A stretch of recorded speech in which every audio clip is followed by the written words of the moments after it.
Okay, some goodies have arrived.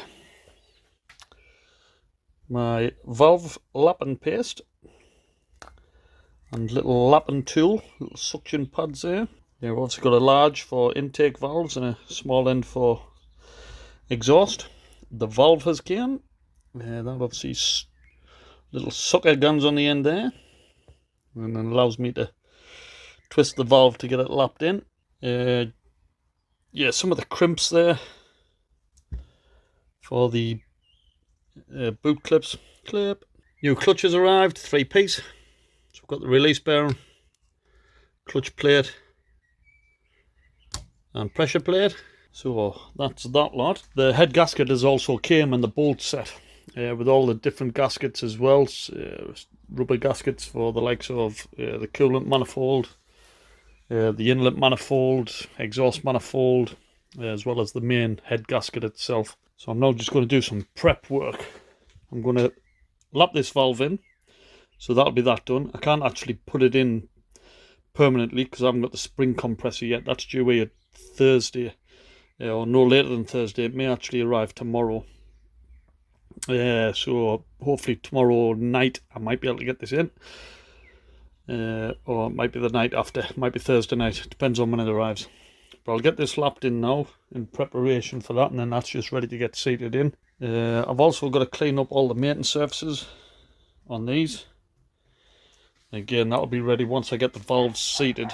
Clean all this surface as well, and then once the valve's seated with the spring on, and I've reassembled all the camshaft etc., I can get this put back onto there straight away and bolted down, and then just await the rest of the stuff here. But I should be able to bolt quite a bit up on rebuild once I get to that stage.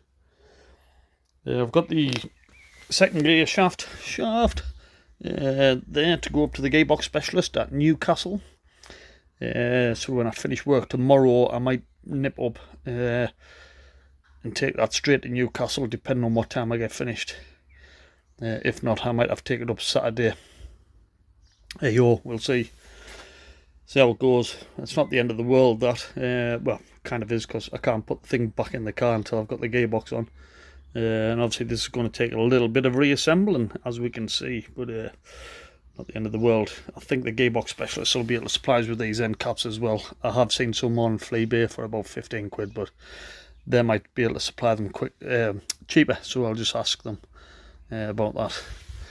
Anyway, that's it, so I will get lapping. Dilly. Okay, so for lapping the valve in, so we've got the valve seat there. It's clean.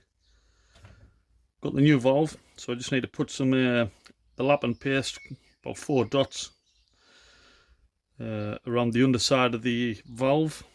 Drop it in, push on with the small end of the suction cup, like so, and then I've just basically got to do that with my hands to basically use the grinding paste to grind away a thin layer of metal between the two mating surfaces, which gives it basically a gas tight seal, which is what it needs to create good compression within the chamber on the firing stroke.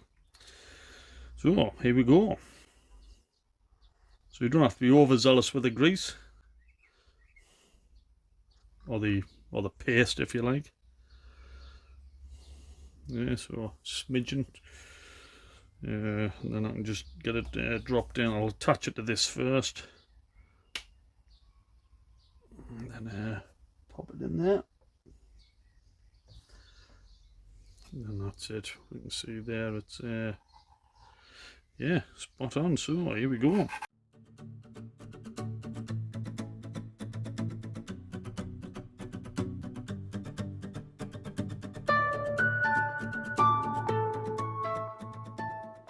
Okay, I'll just keep continuing to do this, and then I'll lift it out, clean it off, and we should see nice shiny metal all the way around the valve seat.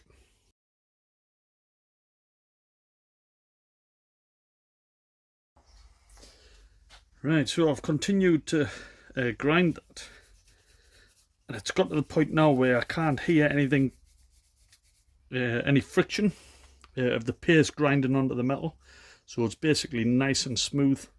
So that's a good indication that it's actually create a good seat all the way around then.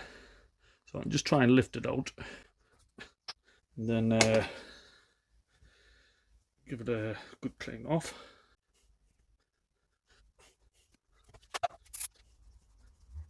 Okay.